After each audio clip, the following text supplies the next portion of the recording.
Bienvenue dans votre émission On fait le point. Ce numéro, comme tous les autres, participe de l'exercice de reddition des comptes voulu par le chef de l'État, le général Mamadi Doumbouya, avec les hauts fonctionnaires, gestionnaires des deniers publics. Il s'agissait donc pour les membres du gouvernement de décliner les montants obtenus au titre de l'exercice 2024, les grandes dépenses effectuées avec les projets et programmes et leur impact sur le quotidien des Guinéens. Le présent numéro porte sur la primature et notre invité est un grand commis doublé d'hommes politiques au parcours tout aussi louable. Nous avons le plaisir d'accueillir le Premier ministre, chef du gouvernement, M. Amadou Ouriba. Bonsoir, Monsieur le Premier ministre, et merci d'avoir accepté de vous prêter à cet exercice de vérité et de redevabilité. Bonsoir et merci pour votre invitation. Ce plateau est animé par Ibrahima Khalil Diakité, Tierno Amadou Kamara, et puis donc avec la production de l'émission On fait le point. Vous êtes les bienvenus dans cette émission. Merci. Bonjour Monsieur le Premier ministre, merci donc d'avoir accepté notre invitation.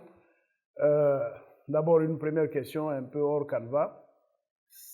Quelle est la définition, quelle est l'importance que vous accordez à cet exercice de reddition des comptes? Vous savez, nous gérons le patrimoine public et c'est la raison pour laquelle il faut qu'on explique à la population qu'est-ce que nous sommes en train de faire par rapport à sa contribution en tant que producteur de richesse, qu'est-ce qu'on fait de cette richesse, comment elle est répartie. Et c'est la raison pour laquelle cet exercice ne doit pas être simplement un exercice lorsque le président de la République le demande. De manière régulière, les membres du gouvernement, et j'insiste fortement là-dessus, les membres du gouvernement doivent être accessibles, doivent être à l'écoute de la population et utiliser le médium qui sied le mieux à une explication la plus large possible, c'est-à-dire utiliser les médias pour s'expliquer, pour expliquer notre politique et pour, bien entendu, rendre compte à la population comment les responsables sont en train de gérer la situation, tant sur le volet social qu'économique que politique. C'est extrêmement important parce que nous sommes là pour servir et c'est la raison pour laquelle les populations qui doivent être servies doivent savoir qu'est-ce que nous sommes en train de faire pour les servir. Monsieur le Premier ministre, avant d'en venir tout à l'heure à votre lettre de mission, qui est déclinée, je crois, en 3 phases, en 3 volets, vous avez quand même une enveloppe substantielle pour pouvoir assurer le fonctionnement régulier des différents services de la primature. Bon, c'est vrai.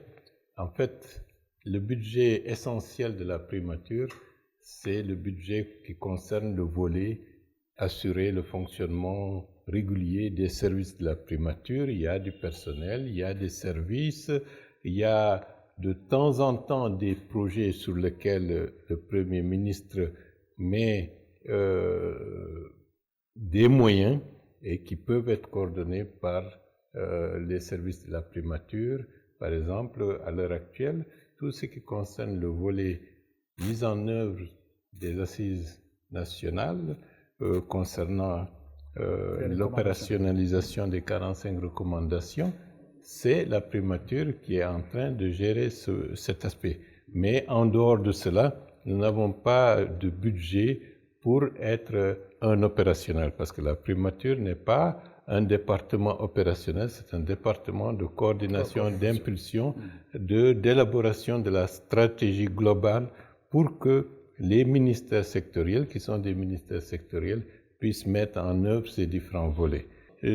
L'aspect qui m'intéresse par rapport au budget, lorsque j'ai été nommé, il y avait un budget qui était évalué de l'ordre de 30 et quelques milliards de francs guinéens pour la rénovation de la primature. Et donc, j'ai estimé, suite à la catastrophe que le pays venait de subir avec l'explosion du dépôt, ce serait, à mon avis, pas du tout adapté de procéder à l'utilisation de ce budget pour rénover une primature. Et comme le gouvernement éthiopien avait donné un terrain à la République de Guinée depuis 2015 pour la construction de l'ambassade à Addis Abeba, et rien n'a été fait jusqu'à ce moment-là. Nous avons estimé, pour la représentation de notre pays à l'international, il fallait mieux utiliser de manière très importante ce budget pour entamer les travaux de cette ambassade, parce que si rien n'était fait jusqu'à la fin de l'année 2024, le gouvernement éthiopien était en droit de dire « puisque vous ne voulez rien faire, moi je récupère le terrain ». Et donc ça aurait été vraiment une perte et un discrédit sur la scène internationale pour un pays qui est membre fondateur de l'Union africaine. Donc nous avons prélevé de ce budget de rénovation de la primature près de 2 millions de dollars américains pour l'affecter au ministère des Affaires étrangères pour que les travaux puissent commencer incessamment. Et à l'heure actuelle, je sais que les travaux ont commencé. Donc, grosso modo, c'est une idée d'utilisation d'une partie du budget lié à la rénovation ou du moins à des investissements que nous avons pensé l'utiliser autrement. Voilà, si vous êtes d'accord, on en vient maintenant à votre lettre de mission. Les Guinéens, vous-même, vous avez largement informé pour dire que le chef de l'État vous a demandé de travailler sur l'axe social, sur l'axe économique et sur l'axe politique. Alors, en conclusion, qu'est-ce qui a été fait sur ces trois volets?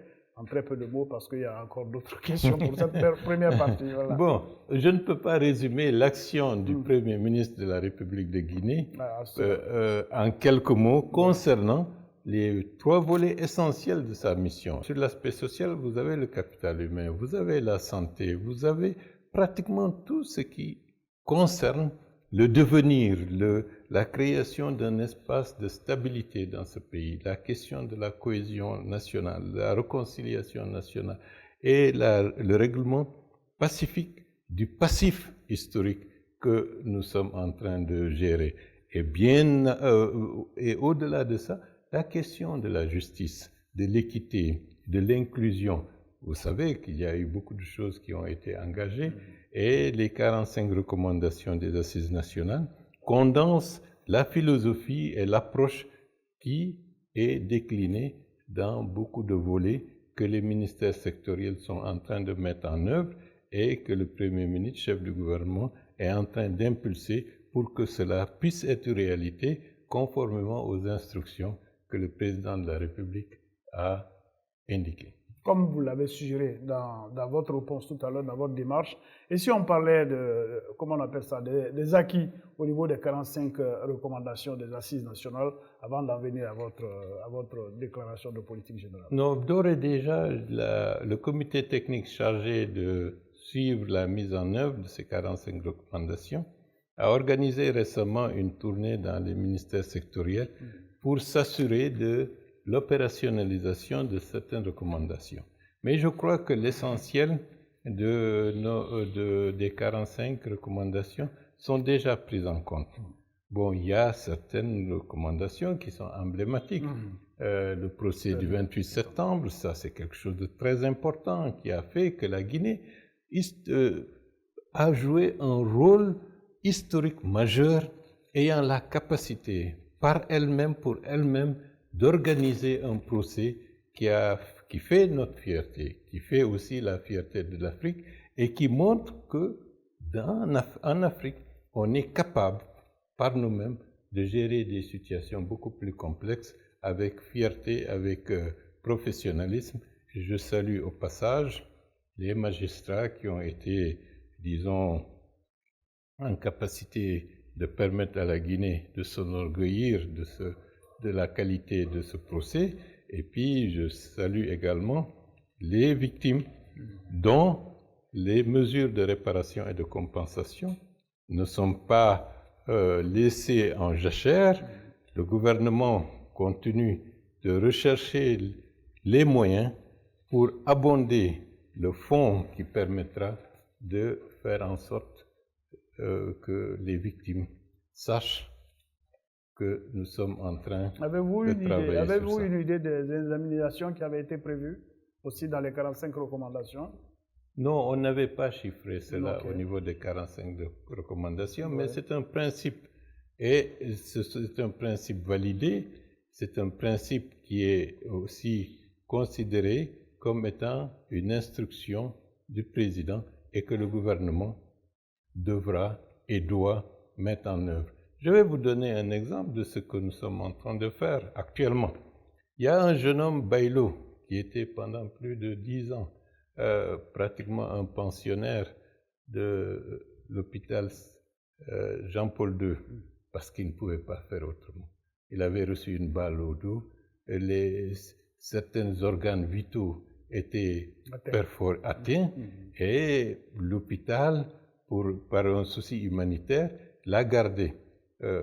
Il vient d'être opéré à l'hôpital d'Onka pour lui permettre d'avoir une vie beaucoup plus, j'allais dire, autonome et des dynamiques lui permettant de se reconstruire à travers des actions précises pour qu'il puisse avoir un revenu et recommencer à vivre. Ça, c'est un exemple que nous avons fait.